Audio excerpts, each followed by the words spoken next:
Hello, everyone, and welcome to Texas on Tap. Of course, I'm Miss Helen, joined by producer Kyle for our little segment where we just kind of do a wrap and chit chat about what's going on in Texas music. How are you, Kyle? I'm good, Miss Helen. How are you? Did you have a good Easter weekend? Yes, it was good. How was yours? It was good. I got to go hang out with our friend Bree Bagwell on Friday at Dosey Do and just had a nice, relaxing weekend. Got to hang out with some family on Sunday, so it was good. Yeah. Okay. So I've been looking at, of course, during this segment of Texas on Tap, we always do what's popping and what's topping. And actually, something got by me. I was previewing some music yesterday and looking at the charts, and all of a sudden I see Ariel Hutchins. Wine Won't Work is the name of the song, I Need Whiskey. And her voice is amazing. The song just totally, I just connected with the song. Actually, I'm kind of bass backwards though. Usually I will finish up with wine. I'll hit the whiskey a little bit first and finish up with the wine. But definitely she's in the top 10 on the charts. And I'm just really eager and anxious to maybe try to pull her into the podcast. So what did you think of the song? Yeah, so actually, you mentioned her to me, and I didn't get a chance to check it out, but I'm excited to. I mean, I've seen her name before, and like you said, she's one that I guess I've missed. It's we've been looking at these charts pretty heavily for a while, so it seems odd that both of us somehow, it slipped through our cracks. I don't know how I missed it, but all I have to say is kudos to her on a great song, and I would love to visit with her. And then also Kylie Frey with Randy Houser. And if you're a grandpa's girl like I am, and that's where my love of fishing came from, because my papa, he would take me down, we would just fish, throw out there and catch some catfish in the Brazos River, and now I'm on salt water and going offshore. But she teamed up with Randy Houser on this, and Randy's had some big hits on the radio, like a really great banging country song, How Country Feels.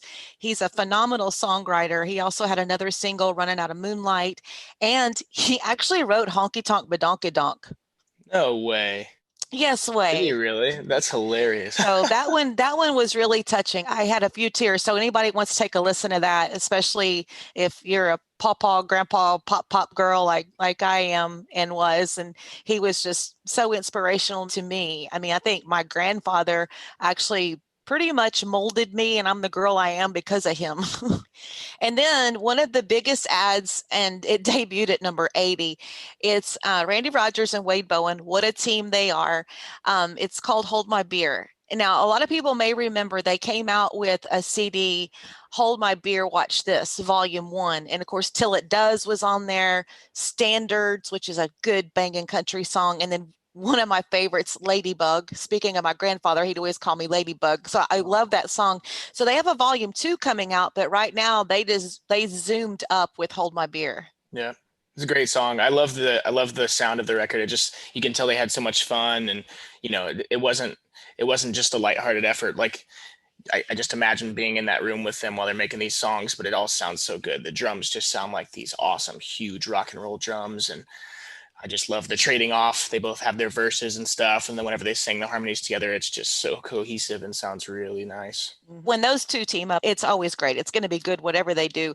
But I have to say, on a side note, Wade Bowen's music has taken me through so much, through happy times, through hard times, laughing times. And if you ever get out to a Wade Bowen show, you'll see what I'm talking about. And it's like I still remember many, many moons ago when he was playing at one of the fairs in the area that I was actually working the stage and doing all the stage intros. I had heard his music, interviewed him. He had just started and he was kind of starting to bubble and blow up. But when he stood at that mic and his voice and he started singing, I like literally had to pick my mouth up off the ground. He's just that good.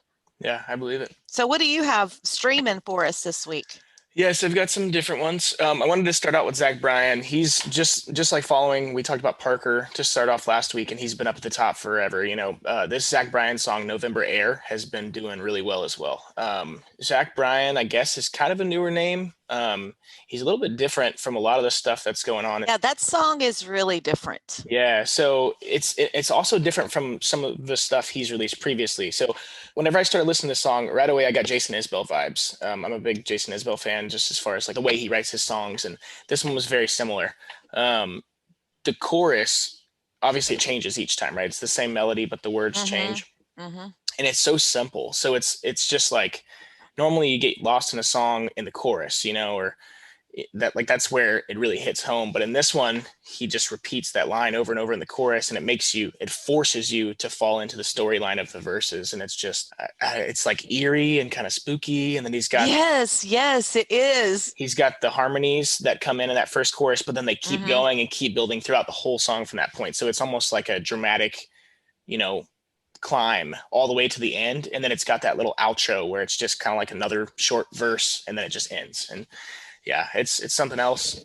Zach's an interesting guy to me. He's Texas country, I guess, but either way, he's writing some awesome songs, so I really enjoyed that one. And what was the other one that you had? Yeah, so we talked about Marfa tapes last week, right? Yes. So In His Arms. Now did you see what I was saying about how you could hear the fire crackling and all that? Yes, absolutely. I thought it was a perfect, short, simple, opening track for the record. It kind of set the mood for what's to come. It didn't give away too much. There wasn't a whole lot of like variety, like there is in some of the other singles that have been released already. But yeah, I don't know. I'm excited. That one's just beautiful. So I know Jack. I don't know John Randall, and so I was trying to figure out who's doing what. And so there's the male harmony, and then at the end of the song, one of them goes, "Oh, you play some pretty chords there." Do you know who's doing what, or not? You're not sure?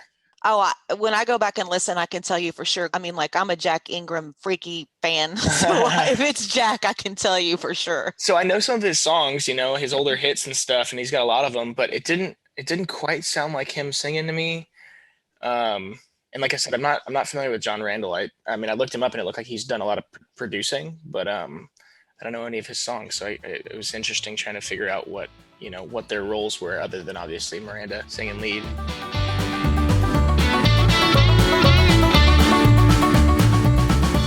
Dripping Springs vodka is handcrafted in the Texas Hill Country in 50-gallon batches and is 100% all-natural, gluten-free, and certified kosher. Dripping Springs is not only our favorite Texas spirit, but also the only American-made vodka to hold a vodka purity trophy from the prestigious International Wine and Spirits Competition. You can find a bottle at your nearest liquor store or at DrippingSpringsVodka.com to order online and have it shipped right to your door. Dripping Springs Vodka. Taste the small batch difference.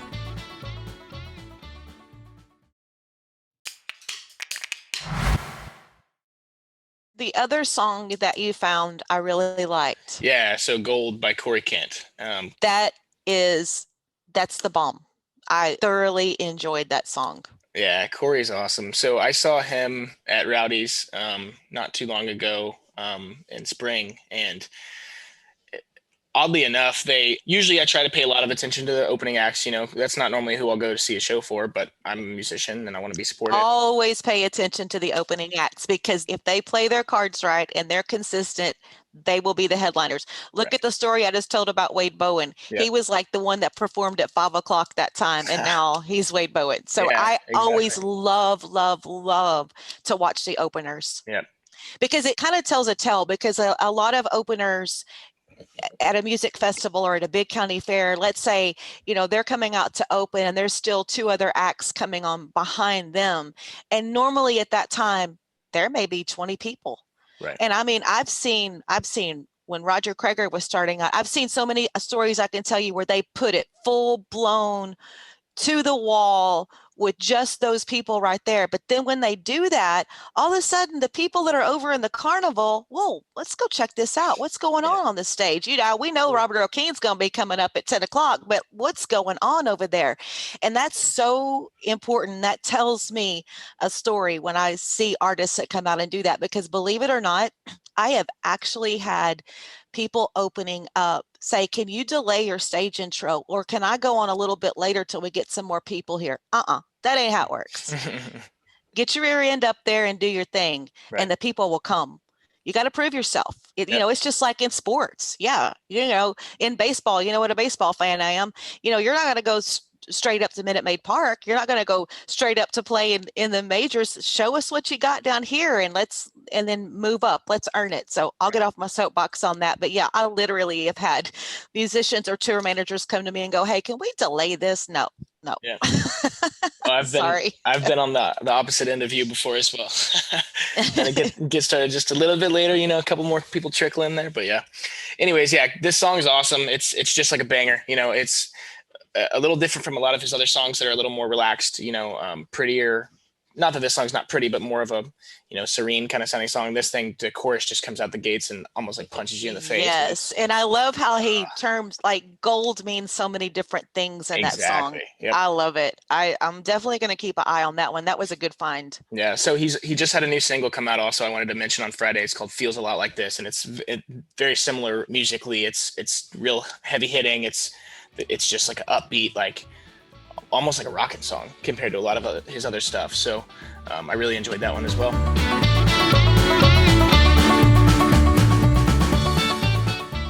Texas Toast is proudly supported by TSE Entertainment, booking entertainment since 1975. So looking at the Texas Regional Radio Report, number one this week, again, is the Chad Cooke Band with Bringing Country Back. Okay. And then, of course, Josh Abbott, they've already hit their number ones, but they're at Settle Me Down at number 2. Lost in a Kiss, George Navarro, and then Full Time Full, the State Line Band. I really like them. They're in the top 5, and then Old Timers, George Ducas. And then looking down, of course, Kinfo already went number 1. He's dropped down. They have a new single coming out, and it's a good one. It's no doubt going to be at the top again. And then our friend Bart Crow, he's moving on up with Pocket Full of Kisses, which is such a playful, fun song. And with the way the charting works, with some of these, it'll be dropping off because they've already peaked. Mm-hmm. I look for Bart to be like top 5 next week. Really? Okay, cool. And then one of my favorite charts I like to talk about, TexasCountryMusicChart.com. They do such a great job. Chad Cooke is at number 1 with Bringing Country Back. Parker McCullum, To Be Loved by You, is next. And then, of course, Ken Fo's Honky Tonk in Heaven, which has already peaked. And then Darrin Morris, I Will. Teague Brothers Band, Fingers and Thumb. And then Bart is sitting at number 7 on that one. Nice. With his Pocket Full of Kisses, and I like that. Also, Trent Cowie, I saw him on some stuff too. John Stork is sitting he moved up 3 spots on the TexasCountryMusicChart.com this week. And who else? Oh, and remember last week I talked about Darrin Morris, Keep an Eye on Wrap You Up in Love? Mm-hmm. It banged out the gate this week. Yes, that's a great song. Yes, good stuff there. Rock and roll. Is there any other ones you wanted to hit, or did we cover it? Oh, somebody I'm seeing on the chart also that I had a very good relationship with back in the old days when he was first coming up, and it's Gary Kyle. And Gary, of course, he was doing a lot of music. I love his family history. He's such a family guy, and I think family took him out of the business for a while because I know he got married, started a family. But he has a song called Chapter 2. So cool. Well, so I guess switching gears a little bit, are you liking the way your Astros are looking so far? Oh, first of all, thank you for for getting me hooked up and referring me. You figured it out? Something to Fubo. I'm signed on Fubo. Nice. I would not be able to function if it wasn't for Fubo TV. Yeah, so I'm watching the games, and yeah, they did lose last night. Yeah. But since we had the early morning this morning, I didn't stay up for that game. They were winning when I went to bed, and then they swept them at Oakland. Yeah, they were looking good so far. I missed the game last night as well, but I mean, everything that I've seen is looking fun. Looking good. I'm really like that, like McCormick. He's really contributing straight out the gate. So yeah, it'll be fun.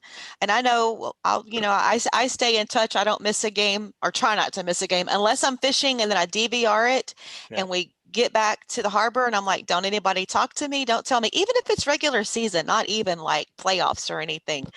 So yeah, it'll be fun. So we'll keep you updated, because I know there's some people that they don't tune in till August. like, I mean, there's like all of a sudden this mad rush of people that will start watching the games and keeping up Right. in August. Trust me on that. I've Mhm. been there, done that, having to update everyone. So yeah, go Astros. Yeah, It's we're baseball. gonna It's be an Astros spring. resource.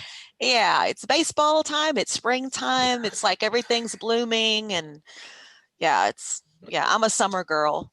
I'm Yeah. just not. I don't do the winter thing very good. I'm a summer girl. Yeah, I mean, I like the spring and the summer for, like you said, sports, but that's about it. I prefer the cold. You do? Ooh. Oh yeah, yeah. I guess I'm the odd one out. Lived my whole life in Texas, but I'm not a big fan of the heat. I don't like sweating. Oh my gosh. You Yeah. can always do something to cool down, but that cold stuff, I hate it. I hate it, especially since I'm on the water so much. And it's like you have to layer up and you have to layer up, and you just like, Right. you're just all like a little teddy bear. You, Anyway, you don't like being cozy out there? no, I need to move. I got to work on Yeah. my fish. Anywho, so I hear you. Alrighty, cool. Well, I guess that does it for this week. I think we're gonna drop a little secret surprise episode here on Friday. So the day after you'll be hearing this. that is literally like my brother from another on that episode. So everyone will really enjoy that. I hope so. I mean, it was a great conversation, so I think they will enjoy it.